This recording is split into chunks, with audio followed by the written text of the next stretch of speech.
Hi, I'm Ryan Szymanski, curator for Battleship New Jersey Museum and Memorial.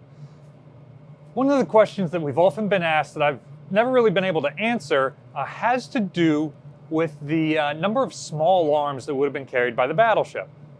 So first of all, this number varies by year, and both the battleship and our embarked Marine detachment would have had their own weapons assigned. So the Marines are showing up with certain weapons, the ship has certain weapons assigned, and so it's just been difficult for me to come up with numbers. Now, today, my coworkers were looking for some information for dry docking, and they managed to come across the 1956 Organization and Regulations for USS New Jersey. Now, in the past, we've talked about the ship's 1980s regulations and how many sailors were supposed to be assigned to each space.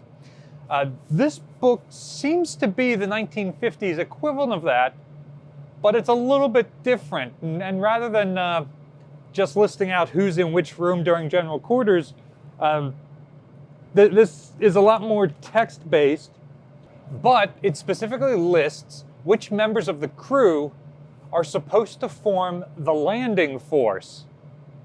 And so with that information, it gives us the equipment of that landing force. And so we're going to talk about that a little bit in today's video. Today, we're in what was in the 1950s, the Marine berthing compartment. We're on second deck, adjacent to turret number 1's barbette. In the 1960s, the Marines are deleted from ship's company. But in the 1980s, when they're returned back on board, their berthing space is moved back aft. So since we're talking about the 1950s table of organization, we're in the 1950s Marine berthing compartment. Interestingly, the battleship's landing force was supposed to comprise a 201-man rifle company. This is made up of 6 officers and 195 enlisted men. 36 of them are Marines, 165 are Navy personnel. This book only talks about the landing force that the battleship herself is supposed to land. However, the fact that we're forming a rifle company of 200 men leads me to believe the battleship's cruisers, aircraft carriers would have probably landed a similar number of people, and you could group companies together to form battalions, regiments, larger units if needed. Presumably the battleship is not operating alone, so an entire task force, each ship could donate a certain number of men while still being able to perform combat duties. Smaller ships like destroyers would probably each donate a platoon from their crew, and then those platoons would come together to form a company. The book does mention forming a headquarters unit for a battalion, which would be a group of companies working together, which is why I believe that would have been the case, that a group of ships would get together, each send a company, and then form a battalion out of that, or more, depending on the number of ships there. Rifle companies differ in size, equipment, and organization between the Army and the Marine Corps, and from various times in World War II and the Korean War. However, they're comprised relatively similarly. It seems like the Navy's infantry companies, or the Navy's rifle companies, are very similar in organization in that they're using a 3-pronged unit size, which often would be a frontage of 2 units with a unit in reserve, and then several of those companies forming an entire front. And that sort of organization is very similar with the infantry and the Marine Corps of the World War II and Korean War era. Those units would have more indigenous firepower in terms of machine guns, mortars, other artillery, and heavy weapons. But the landing force the battleship is landing is not without its weapons. So, the 201 men being landed would include 154 rifles. In 1956, these were M1 Garands. It would include 20 pistols, which were 1911s at this time. It included 27 Browning automatic rifles, or BARs, and 6 of what are just listed as LMGs. I suspect those light machine guns are 30 calibers. It mentions that the gunner is carrying a tripod and the assistant gunner is carrying the light machine gun. We know that by the Vietnam War, the Battleship is issued 50 caliber guns, and that in the 1980s, she has 8 mounting points for 50 cals and 4 of the weapons likely embarked. We also know that some of the battleships operating in the Persian Gulf might have supplemented or replaced some of these 50 cals with 40mm grenade launchers. I don't believe either of those weapon systems are the light MGs mentioned here, so these are probably 30 cals, and I'm not aware of any being assigned to the ship, so there's a strong chance that they are part of the weapons embarked with the ship's Marines.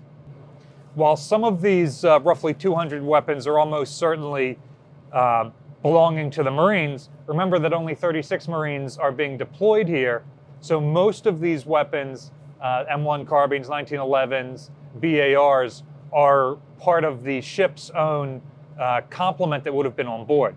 And likely, the same weapons were kept on board from World War II through the Korean War.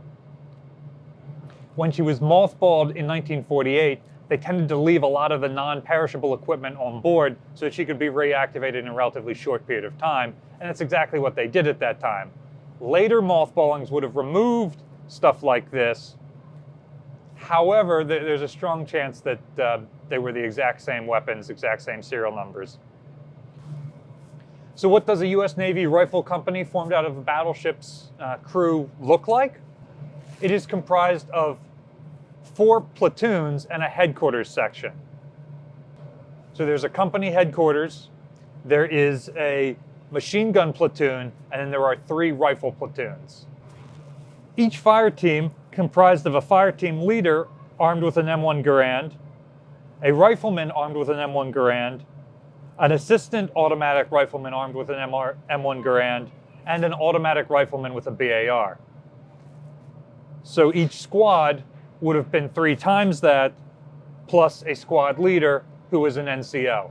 Squads seem to be either made up entirely of Marines or entirely of sailors, and those sailors are typically taken from a specific division, usually a gunnery department division. And it seems like each division is contributing 1 squad, so Division 1, the group that manned turret number 1, is contributing a squad, which is approximately 13 men, which still leaves them with enough men to operate that turret so the battleship can provide its own artillery support to the rifle company while it is ashore. And this is probably why the Navy doesn't worry about giving heavier artillery, bazookas, mortars, things like that, to their rifle companies like you would see with normal Army infantry companies. Most interestingly of all, it seems like just about 1/3 of the ship's embarked Marines are forming the landing force, with it primarily being comprised of sailors. So the rest of the Marines are still on the battleship providing security there. So what we've just reviewed is the last 3 or 4 pages of this organization and regulation book for the ship from 1956. What other sort of information do you want us to look up in here? We have never found a World War II organization, so this 1950s one is probably the closest we'll get to that. Is there any information about that you'd like to see covered in a future video? Let us know in the comment section down below. Battleship New Jersey receives operating support from the New Jersey Department of State, also from a number of other businesses and private individuals like yourselves. We really appreciate your support. There's a link in the description below if you'd like to donate to support the museum. Your support allows us to do this sort of research in the primary sources that allows us to put this information out there for you guys. You can also support us by liking, sharing, and subscribing so more people find about the museum and the channel. Thanks for watching.